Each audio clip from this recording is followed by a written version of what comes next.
Welcome into the KMN Show. As always, I'm your host, Kyle Cushman, joined by Matt Mallard and Nigel Gabekjian. Boys, it's good to be back in the studio. Always good to be back. Yeah. Today's show, we'll be talking the GM meetings in Boca Raton, Florida.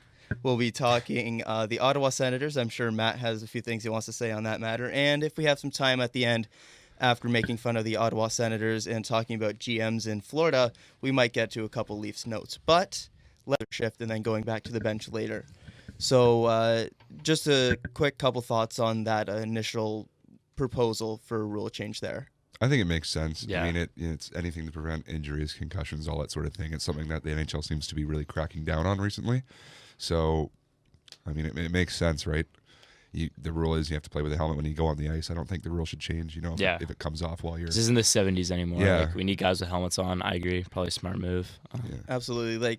With the amount of concussion protocol and all the things that are happening, it was just kind of the next step that made sense in what was going to be an inevitable rule change. Obviously, it's not an official rule just yet. It has to go through a couple more steps, but it looks like there will be no more helmetless players. The other interesting thing is more of a strategy thing. We don't have to talk about it much because it's pretty niche, but on power plays now, the first face-off of a power play, the team with the man advantage will be able to choose which side to take the draw on. Just another interesting strategy thing. Makes sense. Yeah. I mean, you could see it resulting in more goals for, teams that have like a setup power play face-off kind of thing. Exactly. Maybe Washington will probably like that, set Ovi up on the point for a one-timer. You're not going to see them starting to the right of the goal. Exactly. Anymore. Yeah, exactly. Yeah. So I think it's probably a smart move. Yeah, it's going to be interesting to see how many teams next year will bring that into their strategies for the power play, looking for quick one-timers and different things like that. And then a couple notes of things that they didn't change. There will be no high-sticking reviews, and they will not change the tiebreaker in the standings. It will remain regulation and overtime wins. It won't just be regulation wins. So just a few notes from the GM meetings. It's still going on now, so if there's anything else that we see throughout the show, we'll get to that. But I wanted to get to a couple interesting things. If you were a GM at the GM meetings, what would be a rule that you would propose to change? I'm going to go around the table here. Who wants to start this one off? Go ahead, Matt. You go No, for it. Matt, it's all you, man. I have a couple of mine, so I want to go last here to see if you guys... Okay. Wow. This is a formatting thing. Okay. So, I mean, I don't know if a GM could have this much say in it, but I've thought about this long and hard, and I think I found the perfect format to a point system. So if the game ends in overtime, a team gets a secondary. So the team gets 2 points, the winning team, and the losing team still gets a point. But if a game goes to a shootout, only the winner gets the points. Ooh, okay. I kind of like that because it Yeah. encourages teams to end it in overtime and not watch stupid, boring shootouts. I don't That's know. really That's just interesting. my opinion. I think the shootout should be abolished, but obviously they're never going to do that. So that's just how that was I feel. what I was just about to say. Abolish the shootout. Yeah. That has been Yeah. my thing for a couple years now. Yeah. I hate the shootout since they've been introduced 3-on-3. Yeah. Just get rid of it. Yeah. It's So would exciting. you be on board for continuous OT, or would you be on board for 5 minutes and then a tie? Continuous. Continuous? Right. I think it'd be sick to see ties. I honestly would not be against ties. Well, You're a big soccer yeah, guy. I know, Say, yeah. You're a big soccer Yeah. guy. Yeah. So no, but it's like, what percentage of 3-on-3 overtimes would go past 10 minutes? Not many. I can't What imagine. percentage go past 5 minutes now? I can't right? imagine the number is high. Right? No. So I just think it's so exciting. Everyone loves it. Like the players love it. Coaches love it, for crying out Yeah. loud. Like Tortorella was on, If you can get Tortorella on board, I mean. Yeah, he was on board with it earlier this week. So I just say, just do unlimited 3-on-3. It's not going to go past 10 minutes. I could also, another variation, just to quickly get it in there. Not my idea, Mike Johnson's idea. Playoff overtime, first 10 minutes, 5-on-5, all right? You play your best guys out there because, in the playoffs, you don't want to do shortened. No one scores in those 5 minutes. All right, now we go to 4-on-4 for the next 10 This minutes. is playoffs. Yes. No one scores in that. You go to 3-on-3. And then obviously you stay at 3-on-3. But I think that's exciting because That's I've seen interesting. so many overtime games in the playoffs that go to double, sometimes even triple overtime because teams are afraid, oh, it's the playoffs. We don't want to lose a game. But once you have 4-on-4, there's open space. There's more room for players to make moves. Once you have 3-on-3, there's even more space. So, I think it ultimately benefits the players because they're not playing a whole secondary game in the playoffs because of overtime lasting, to triple overtime. Benefits the fans because they don't have to watch a 6-hour hockey game. I don't know. Want to watch a 6-hour hockey game? I prefer not really. No. I mean, if my team's involved in it, I probably have a heart attack by the time that runs up. So I have a heart attack after one overtime. that's fair. That's exactly. fair. So I don't know. That's interesting though. Like, I personally wouldn't vote for that kind of thing. I do like 5-on-5 continuous in playoffs, but that's an interesting proposal. Now, for me, there were two different things that I wanted to look at. One was on board with Nigel's first point, the point structure. I think that regulation wins need to be more incentivized so we don't get snooze fests of the final 5 minutes of play when it's a tie game just to salvage a point in a game. I think that it should be the 3-2-1 system, 3 for regulation win, 2 for OT win, 1 for OT loss. I do like the abolishing the shootout, but the main thing for me is the playoff format. The regular season just isn't worth enough to teams the way that the current format is. You've got in the Eastern Conference as it stands right now, you would have the number 2 seed and the number 3 seed in Boston and Toronto playing each other in the first round, and then Tampa, who's the 1 seed, far and away playing either the 2 or the 3 seed in the second round. It just makes no sense. By the conference finals, you're theoretically 1 and 2 should be playing in the conference finals, and that's impossible with the current setup. Yeah, well, it's not necessarily impossible, but it's impossible the way that it is right now. That's what I mean. Yeah.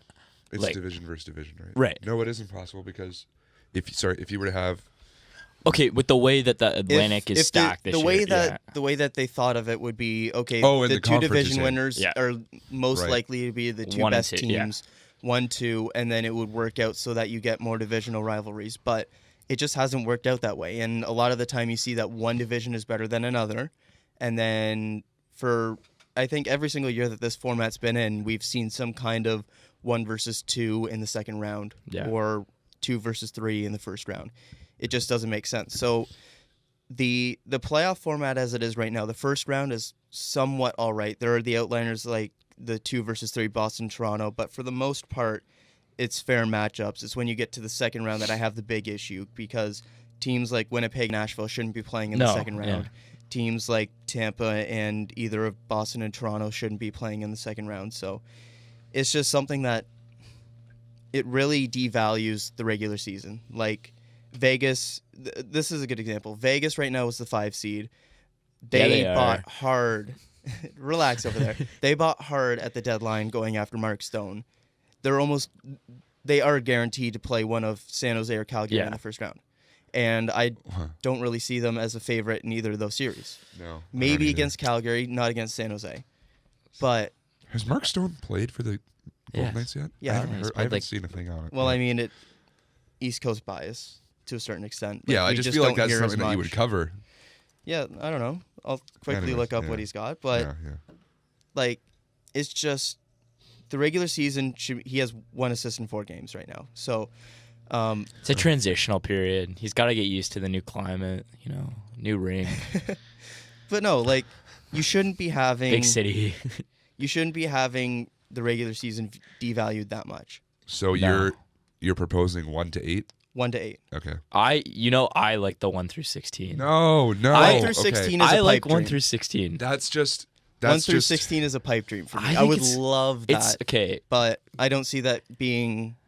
This could be because logistical. I love March Madness and I love a 1 versus 16 matchup. I was about to say you're looking at the March Madness. But for me, that would just be so cool to see. Obviously, the travel would be, and that is why it could never happen. Because if the 1 seed is the New York Rangers and the 16 seed is the LA Kings, that's a ridiculous amount of travel for a series. But I think it'd be so cool to see the actual best team in the league play the 16th best, and it's the most even matchups you're gonna get. Yeah.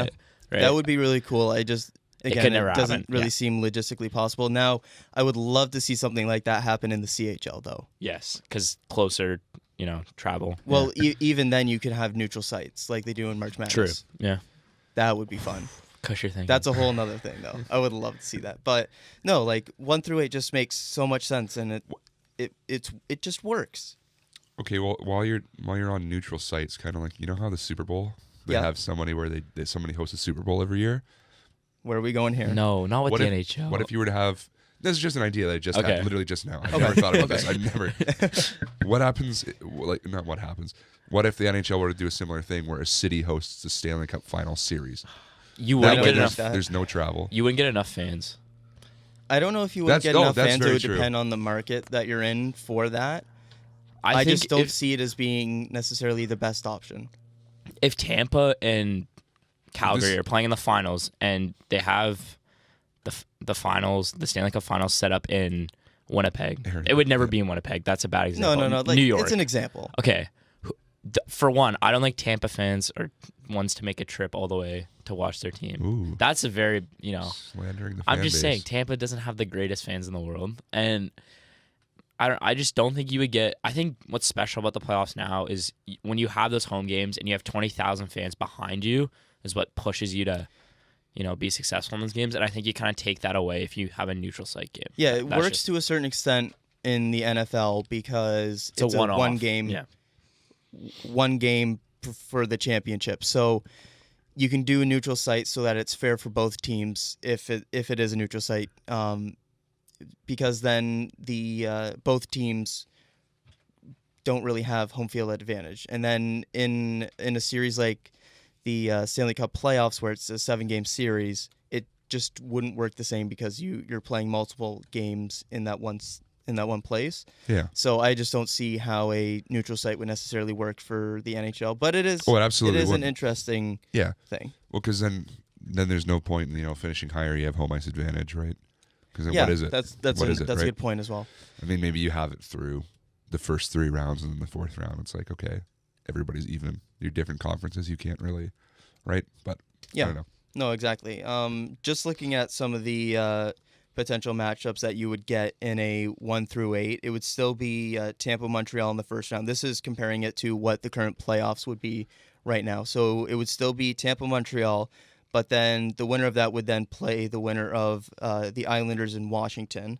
And then Toronto would be playing Carolina, and then Boston would be playing Pittsburgh. That would be a Those really would fun all series. be like Toronto, Those are Carolina would all- be sick. Those are until all they storm really surge good on us. series, and then Till they those would, Fortnite dance on us. And then, those would all be really entertaining series, and then the next round would be another fair series. It wouldn't be Yeah. getting a Boston-Toronto first round, having one of the top 3 seeds lose in the first round, and then going to the next round, and then having either the 1, 2, or 3 seed lose in the second round. So I just think that that's something that would. I just don't understand why it's not that and why they haven't looked to change it. Like, even in the West, you've got Winnipeg, Vegas in the first round. sick matchup. Yes, please. Even like Nashville, St. Louis, like those are some Also a good interesting matchup. series. So, for me, the point structure is definitely something that I would look to change, but playoff format for me is the number one thing. They just need to make the regular season more valuable, and the way that it currently is just not very valuable. I agree. Moving on now to the Ottawa Senators. Fired Guy Boucher just gonna about 1 yell. week ago on March 1st. That's March 1st, Yep. a week ago. Not Yeah. even. Yeah. Five It was Friday. Yeah. Okay. Just Is that all you wanted to no, throw no, in right no, now? no. Go on. That's all I have for right now. You Oh, want to that's it? take the wheel? Oh, okay. I have some other notes that I can get to later, but Okay. I March think you're 1st, Go in, they sis. fired. This is ridiculous, okay? They fired their coach on March 1st, last Friday. The Monday prior, 5 days before, Pierre Dorian was on record, okay, in front of a whole, press meeting saying, Guy is our coach, putting the blame on himself to how their team's performance has been, saying, and I'm paraphrasing right now, I do not have a quote up, saying, I've made his job difficult. I don't think anyone's going to disagree with that. Right? Guy is our coach. He was very, very clear. We will evaluate him at the end of the season. Cut to 5 days later, he is on record saying, I think we have all decided, again, I'm paraphrasing, as early as this morning, that we do not see Guy as our coach. What the heck happened? They lost to Edmonton 4-2? And then all of a sudden, oh, wow. What's going on? Why? Why? So to read from the press release, God, I don't get it. Dorian said, "I want to thank Guy for his 3 years of service. He's a good person and has been an excellent representative of the Senators. At this point, however, we need a different set of coaching and leadership skills to guide our team through this rebuild. In the interim, Mark will bring a different perspective along with a wealth of head coaching experience." Yeah, something he was also. You have the quote. I don't know if you have it there. He was talking. Pierre Dorian was talking about how we need to value the our young players, our young prospects. That's the point I wanted to get to. Right. We need to have a coach that is going to play these prospects and get them ice time. Is Shabbat your number one defenseman on this team? Okay, Right To now? be fair, have they a point to were that. they. No, yeah. but no, what- you make the point because you'll make it better than I me. want to know But we have the same point. what did he do? He being Guy Boucher in the 5 days span from being told you are the coach to the end of the season publicly. Go. How embarrassed would you be 4 days prior having your completely expressing that you are giving this man till the end of the season, and then we will evaluate you publicly, and then saying 4 days later, we just decided that it is not a good idea to keep this guy after we publicly express our opinion on him that we want to keep him. How embarrassed are you as Guy Boucher? How poorly handled is that? No, it's I said go in, sis. I didn't just, mean I it just like want that. to say, I got two things to say. One, I love Matt's monthly rant. it's Yeah. not even funny. Like it's sad. It's been about the Senators like 3 times now. know, it's yeah. great. It's so sad and it's so poorly handled. That management is embarrassing. That Okay, is the all right. most embarrassing Kush, franchise Kush, calm down. Come on. Okay, from a from a be- managerial standpoint. to give a different perspective, what I imagine happened was Dorian went to Boucher and was like, "You need to play the young players, just flat out." Yeah. And that didn't really happen. The last game that Boucher coached, the lineup was Kachuk, White, Duclair.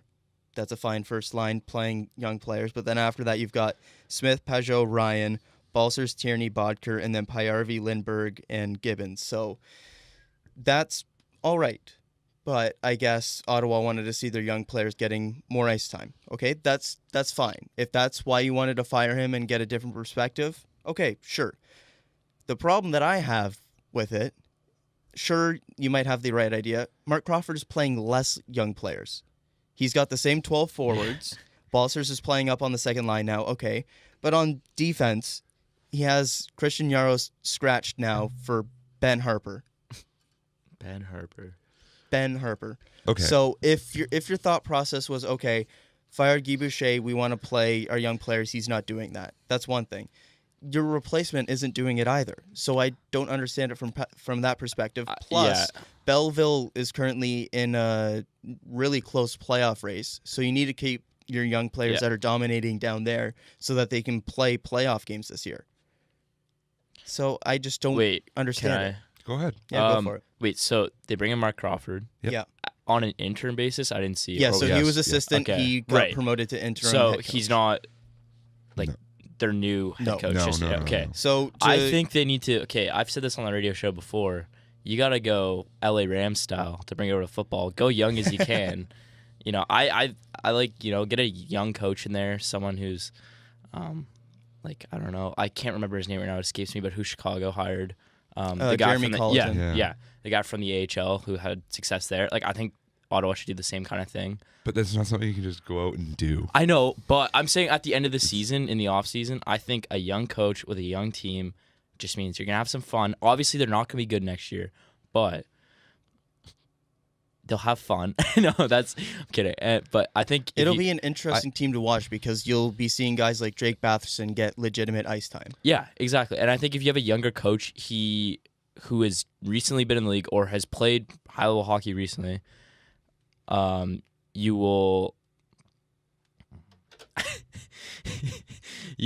Sorry, okay, go back to my point before I go straight.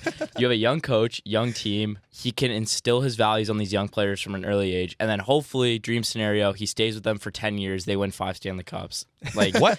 I'm not saying that's gonna happen. What? I was just saying. Like Okay. He's exaggerating to make his point. But I'm just Okay, saying, I think yeah. having a younger coach who Still can know how you instill got to his that. way of playing hockey into young players would be what they should do. But that's my opinion. Yeah, so just to interject, the rest of that press release was basically a job posting. In tandem with an evaluation of our current coaching staff, we will conduct a search for a new head coach the following season. We will be looking for a coach who excels as a teacher who will focus on the development and growth of each player on the team. So again, for that rebuild. Right. A listener who encourages feedback from players and the coaching staff. A communicator who lets every team member know where they stand and what is expected. A tactician who brings structure and game planning that will enhance our rebuild. So I've never seen a press release that has something like that for beginners. I have a very interesting possible perspective on this whole firing. Sure. How much of this is this a possibility that they are doing this to try to get that coach to pull in those teams that they are behind so they do not finish in last and that they do not have the best odds of giving the first overall pick to Colorado? I mean, that might have something to do with it, but if Like- I'm in that scenario, I don't care. Look, the trade's been made. I'm looking to position myself for the best picks for the rest of the draft. So if I finish last, that means I'm getting the 31st pick instead of like the 33rd or 34th. That's not a okay. I That's not understand. a Dorian thing to do, and that's not a Melnick thing to do. I don't think it's Dorian talking. I think this is all Melnick talking. Yeah, that's like the moves that Dorian has made have been all right. Yeah, he's done. It's- He's done what he could, but like, he's never gonna be the GM of another NHL team. I don't know about that. I don't think he will be. John Ferguson Jr. has even been in talks, and look what he did with the Leafs. Like, he's been rumored to be a candidate for the new Seattle team. Like, that's saying something. Like, it may take some time, but he'll be around the NHL. Like, that's just kind of how it works. But I just think it's a total. It's so ugly, the whole situation, everything this season, and I feel so bad because the fans do not deserve what they're getting. no, I don't trust a nobody word. deserves this. I don't trust a word that comes out of anybody that is in charge at any level in that franchise. Yeah. They've And lost so much that's credibility. That's less of the people that are necessarily talking, and that's more about who they have to listen to. Yeah. For me, because there's only so much you can do when your boss is that kind of person. Yep. So All right. one other interesting thing, I was looking at Guy Boucher's coaching record, and when he was coaching Tampa, his first season, he went conference finals, missed playoffs, and then he was fired 32 games in.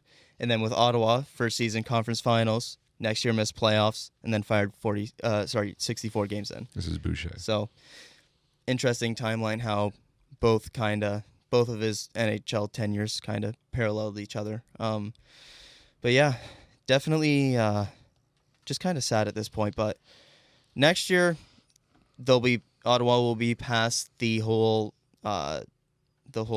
first overall pick potentially thing. They'll be past that. They'll be able to move on from the whole Duchesne saga, and they'll be able to just focus on the rebuild. They won't have to worry about anything else. They'll have young players playing in the NHL, new ones. They'll have Batherson. They might have Brown, probably Philip Choplik. They might have Eric Brandstrom as well. So they'll have exciting young pieces to watch.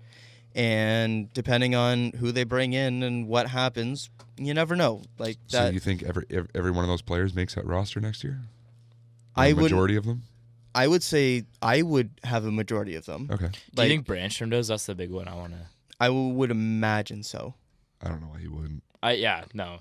Why not? You have nothing to lose, Like, really. what, you want to play Ben Harper instead? Yeah. He's small. That's about it. So That's the only thing. That doesn't really matter, though. I know. look A at lot of Sam people- Girard well, over a lot in of people- Colorado. A lot of people have a problem with that. Like Ottawa shouldn't. I know, but I mean, it's just a lot of people Yeah. are hesitant to play smaller players. Look at DeBrincat, how much he was I know. passed over Now when he he has was drafted. 37 goals. Yeah, he's unreal. Even Brandstrom in the draft went like 15 instead of top 10. And he was slept on because he's small. Yep. Right? It's still a thing in the NHL where they're hesitant to, select and play smaller players. But I think we're kind of coming out of that, and I think he should get an opportunity, just like everyone else. Yeah, the main thing is the direction that they go with their next hire. If it's another old school kind of mind, like Not to say that this would happen, but imagine if it's somebody like a Randy Carlisle. Oh God. It That's why needs- you got to go young, fresh. Oh. I don't know about necessarily young with that organization. It needs to be somebody who's forward thinking. What do you mean by young? Do you mean like Okay. Like, obviously not Dubas like... Cheka young? No, not like 32 years old, straight out of law school. But like... Whoa, okay. Sorry. But like...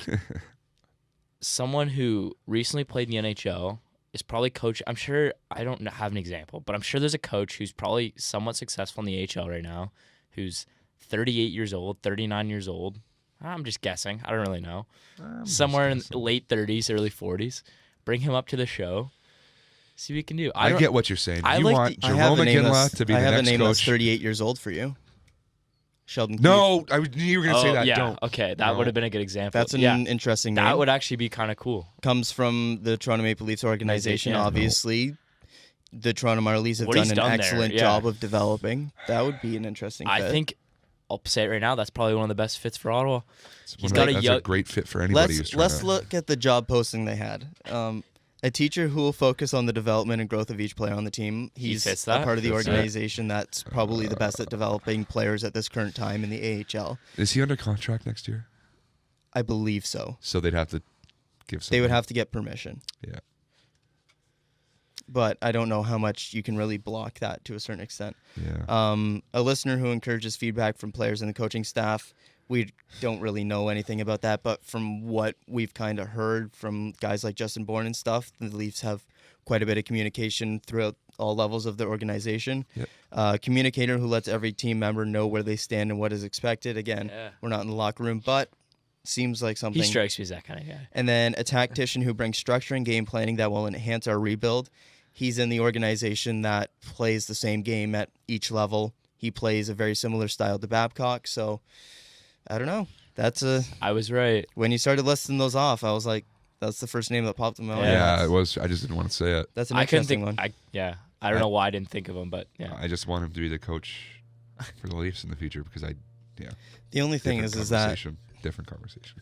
just with Babcock's contract, I just don't really see a scenario where Sheldon Keefe stays around that long. I do. maybe he becomes the Leafs coach in the future, where he goes to a different job and then they bring him back later on or something. But That'd be cool. So I just while we're don't on see- that, there's no scenario where the Leafs don't make it out of the first round this year again.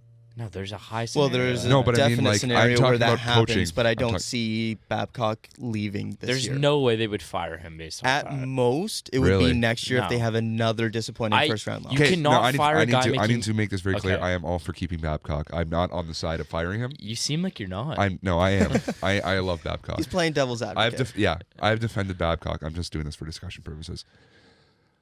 When was the last time Babcock won a playoff series? Jesus. It would- 2000 and That's a good question.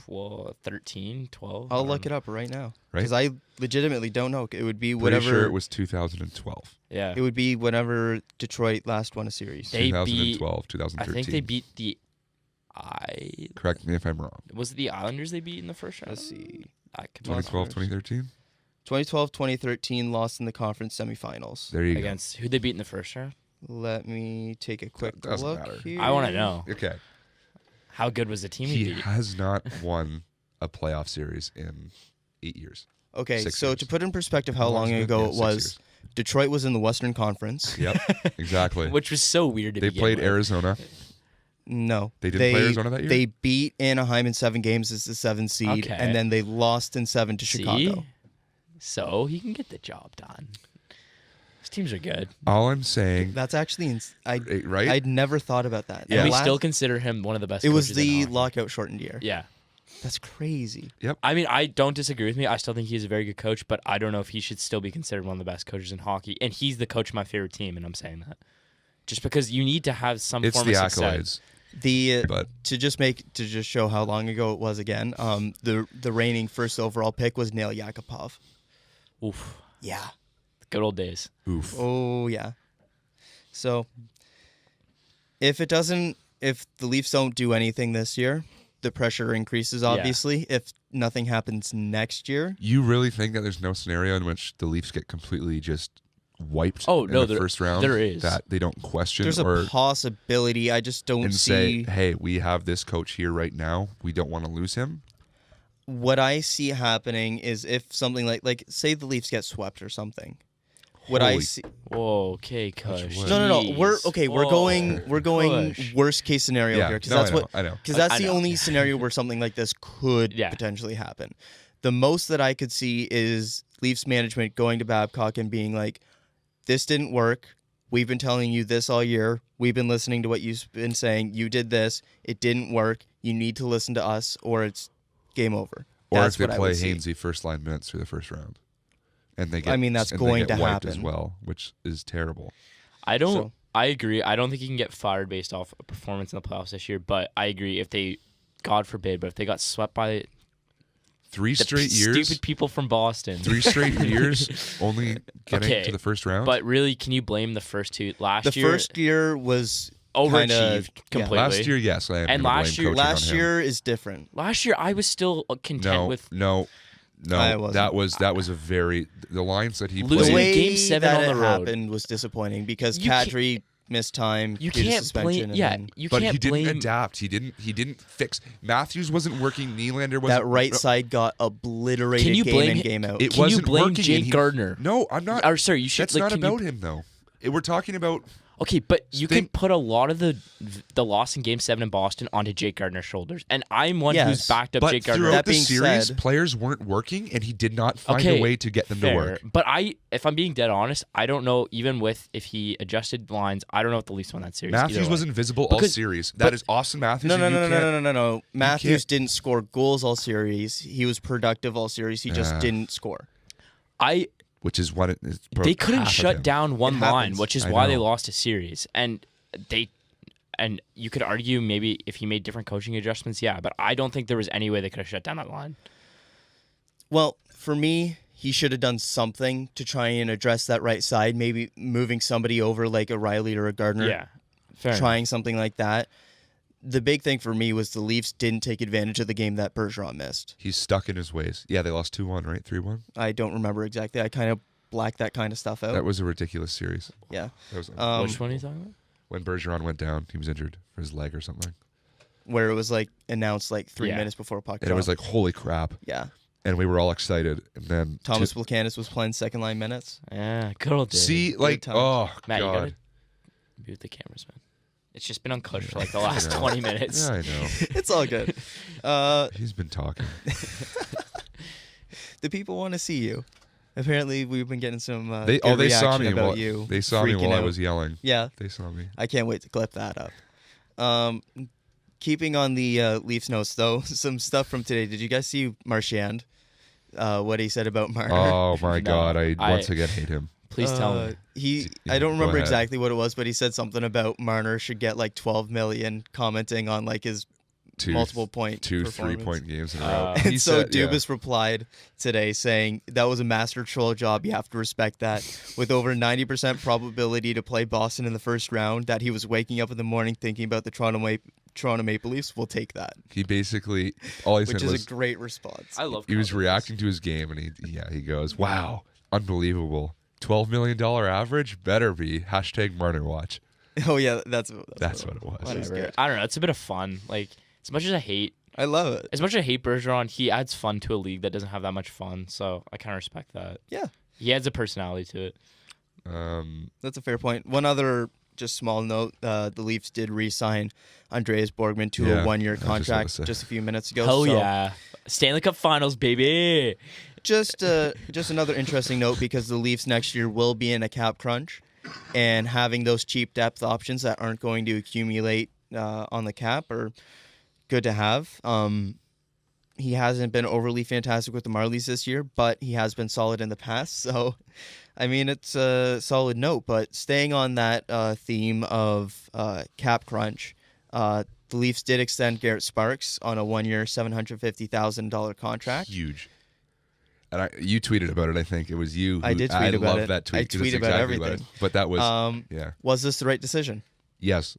And going off of what you said, it is so difficult to find, a decent backup goalie who can get you wins here and there, but a decent backup goalie at that value what you said. Exactly. Perfect. Okay. It was just, it's going to help them in the year where they are trying to crunch the cap, and very good signing for them. Yeah, so for me, what Matt was talking about is afterwards I tweeted saying that it's one thing to get a good backup. It's another thing to get an average backup at that price. So the Leafs getting him for $750,000, it's only $75,000 more on the cap than this year. So for starters, that's great value. But I ran some numbers because it's me.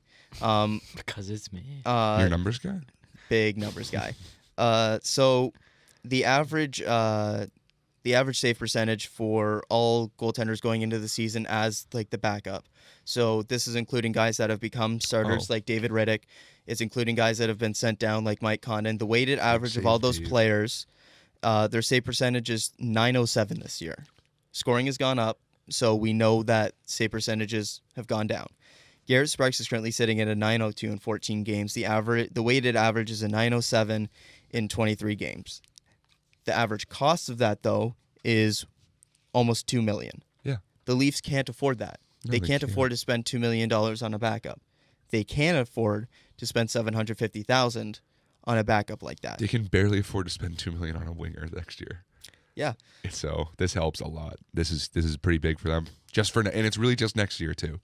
Yeah, like past that, if Sparks is still average or a little bit below average, that's one thing. But the Leafs don't need a world beater to be their backup. Like they don't need a Leonard Grice situation where you're paying like combined like $6-7 million for your tandem. Because you're not splitting. No, you've got Anderson. He's playing a bulk of the games, and it's obvious that Babcock doesn't want to play Sparks more than just the second half of a back-to-back and one odd start from there. So the Leafs don't need to spend big on that. They don't need a big starter or a big backup. So I think that this is a really shrewd move from Dubas to lock up his own guy to that minimal of a contract, and that I think that's something that'll be a shrewd move for the cap crunch that's coming up. Yep. Especially with the big contracts that have yet to be signed. So anything on that, Nigel? I don't like Garret Sparks. That's been well documented. But yeah, so from the perspective of somebody that's not a big fan of Garret Sparks, what are your thoughts on this? Okay, I said it, like, it's still the argument I make. Obviously, you would have to pay a little bit more, but I think getting an experienced, and I know, like, no one agrees with me when I say this, but getting an experienced backup, someone like Curtis McElhinney, who we had last year, who has played in the league for, feels like 25 seasons, who obviously, in my opinion, is a better goalie, even though you're paying him more, and he's only available for, like, 2 more seasons because, what is he, like, 36 years old? I don't even think he's that old. Oh, isn't he? He's no, like 30... I think he might even be older. Really? Oh. Okay. Hey, man, he lost to Boston last night, so what's he going to do for us? He's old, that's all I know. Yeah. And I just, like, because the expectation for this team is to make a deep playoff run and to potentially win a Stanley Cup, I think committing... Okay, I don't know why we're looking at the future for a backup goalie, which in my opinion is something that's a very important position. It is very important. I think you're only as good, and this is a quote from the NFL, but I kind of agree with it. You're only as good as your backup in every position. And that's kind of true because if your starter goes down, you're only as good as your backup goalie. So that's why I think you need to have a quality backup goalie. Like, you know, you look at teams who have been very good recently. They all have good backup goalies. Bruins have Halak. Yeah. Tampa has really good this year. Domingue. Yeah. How do you pronounce it? Domingue. Yeah, you're right. You got it right. Yeah. And yeah, I don't know. I just think Garret Sparks is nowhere near, and he could be. Don't get me wrong, because he's young. Okay, Calgary's an weird exception because they're just, but he performed well. Yeah, but I just think Garret Sparks is nowhere near the level. Maybe it's because we were blessed with Curtis McElhinney last year, and I just have tunnel vision on that kind of thing. I'm still under the impression that he's and under the belief that he's one of the best backups in the league. Really? Yeah, that's fair. The games I've seen him play, there's McElhinney. I'm talking about McElhinney. Sorry. Okay. No, yeah. I thought you were talking about Sparks. Sorry. I'm talking about McElhinney. No, and yeah, I think a lot of people agree with that. That he is one of the better backups in the league. But I mean, over the past 2 years, sure. Yeah, I just haven't seen enough out of Sparks this year that makes me think. And to be fair, I didn't watch a lot of Marley's games last year. I didn't see him down there. And obviously he was exceptional down there, had one of the best, goaltending seasons ever down there. I just thought sticking with the veteran move would have been smarter. But now that, it comes to a point where you have to re-sign a goalie, I don't think you can really go wrong signing a pretty okay backup goalie for $750K. Like, that's not that much money. So Yeah, so just looking at that's my who would be free agents this upcoming year, it's not that deep. So you've got Robin Leonard, who's a UFA. I would imagine he re-signs in the Islanders, and whatever he gets, he's going to get multiple millions. Yeah. Ryan Miller, he's going to stay on the West Coast. Curtis McLean, he's going to get a raise from $850K. Brian Elliott, that's a name. But, like, looking down the list, like so Peter Mrazek, like Anders Nielsen. Given the circumstances, they did a good job. Like, I do agree with that. I just think I just keeping don't McElhenney would have been I just don't see where you get a player. I just don't see where you get a player that can provide that kind of average that would come at that price. Yeah, and that's fair. And when you've got this big of a cap crunch coming up, you need to save every dollar where you can. I just think that it's a smart move. Yep, I agree. The one other note that I found really interesting yesterday, I was just scrolling through Twitter and I saw this pop up. Ennis Patan Moore might be the fourth line tonight. I'm all for it. I am all Vancouver. for it. All for it. I miss the GOAT already. No. He hasn't even not played yet. I already miss him. I am all for He's that. been playing really well recently. He has been playing really well. His skating has improved noticeably, right?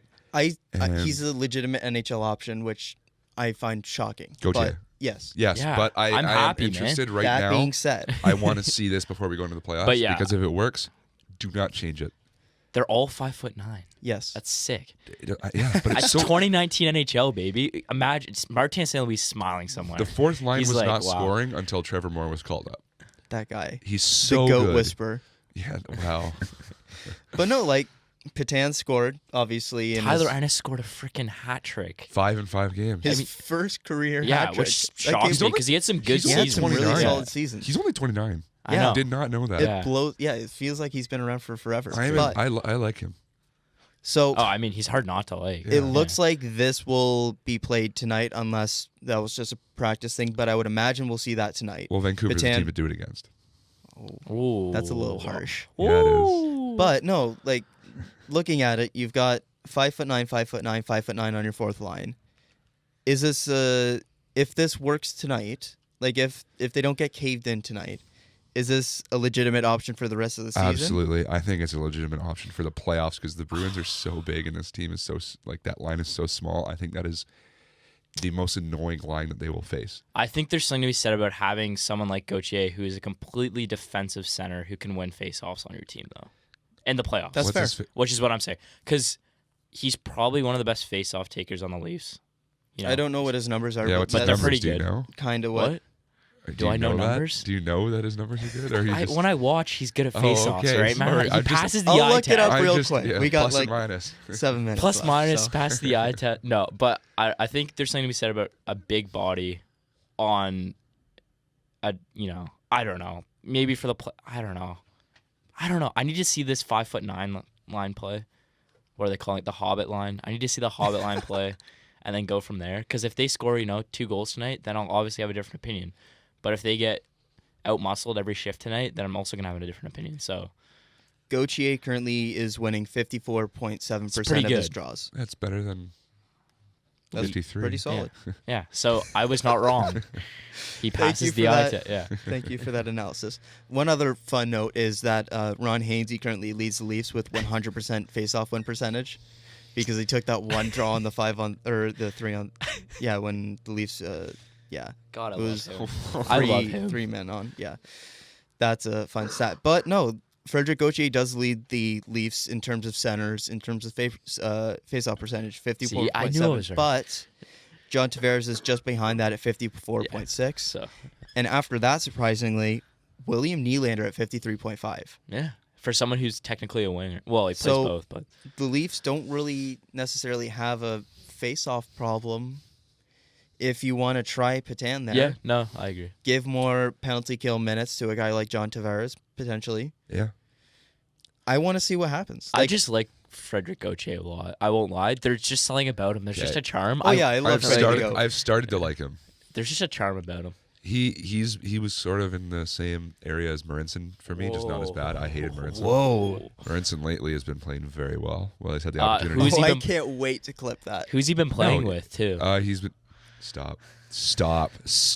Hey, you know what? His one bad game was with Justin Hall. Not Oshiganov. I mean, Justin Hall did look good in that one game, though. He did. It would be cool to see if he played more than once every 3 months, but, I just think we're starting to see more of that Martin Marincin that we've seen in the AHL transition over to the NHL, and it's...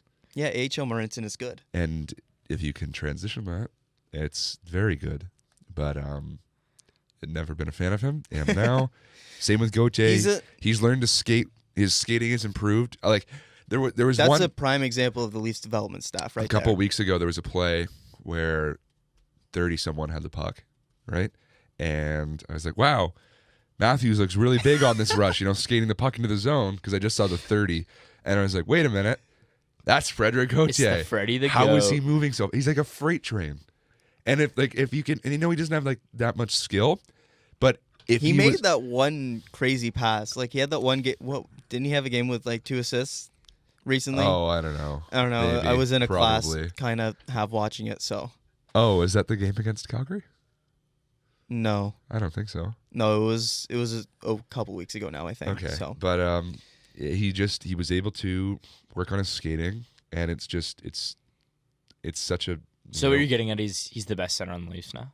Oh, yeah. Yeah, okay. Easily. Okay, glad we all agree. Yeah, same with Martin Marincin, best defenseman. Defenseman on the Leafs, okay. Give him the Norris right That's now. been the KMN Show. Oh, I'm so glad that the camera was on you for that. Yeah, it was, wasn't it? But no, like, what you're asking out of those guys is to be legitimate depth options, and that's what they are. Yeah. I'm glad that they're actually giving Nick Petan a shot to see what he is.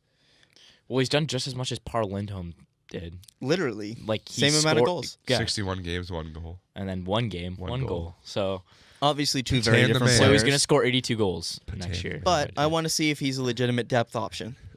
Like, because if he's a guy that can play, then you don't have to go out and spend money on another depth winger. You can play him. You can call somebody else up. And then the cycle repeats. Ennis is only under for this year, right? Yes. Oof. And he's league min. He He'll got get bought. more. Yeah, he got bought. He got bought out by That's Minnesota. Crazy. But he was making quite a bit. So, like, the buyout did make sense. Okay, sorry. But for what the Leafs are paying him, makes sense. For the Leafs are playing a lot of players, it makes a lot of sense. Like, the amount of value they're getting out of how That's much one of they're the paying. best That's contracts what they in the that's league what they right have now. to do going forward. Tyler you have to Ennis, get value out of Johnson's your... contract, like, obviously. Well, he's a rookie. I know, but that's what he's put up. He bet on 19 himself. goals. Yeah, exactly. He took his qualifying offer. Like, Ennis. how often do you see that? No. Who are you talking Janssen. about? Janssen. Yeah. The Leafs... I was going to say what? Janssen was a weird one because he performed so well in like 9 games in the NHL. So he just took his qualifying offer, 1-year deal. He has ARB rights this year, so that's going to be an interesting one to see how we're that low on plays time. out. Do we But want to touch on Ted Lindsay before we go? yeah, if you got anything you want to say, just mention Yeah. it before we head So out. for those that don't know, I'm assuming everyone does. Ted Lindsay, former NHL great, passed away earlier this week at the age of 93. He was known for being, a leader in the NHL, for his team. And, I heard an interesting story on a broadcast I was watching. It's really quick. Back when he played and he was telling whoever it was, I think it was maybe Ferraro or someone on the broadcast, that back when he played in the NHL, there were 6 teams. You wouldn't, be as friendly with other players on other teams. Like NHL players are now, like they know each other well, right? He said that if you, saw a player from another team and you're walking towards them on the street, they would actually have to like cross to other sides of the street because, you hated anyone that you played against. And I don't know. I just thought that was a pretty cool story that that I is heard on the funny, yeah. broadcast. But yeah, no, Ted Lindsay, all NHL players right now can thank him for his work with the NHLPA and getting that started. Oh, yeah. Facts. One of the greatest players in NHL history, and he's only 5'8". So Unreal that just goes legacy. to show that a 5'9" fourth line can work. But thank you for listening to the KMN Show. If you're watching on Twitter for the first time, thank you for watching on there. And we'll see you back this time next week. Thanks for listening. Woo!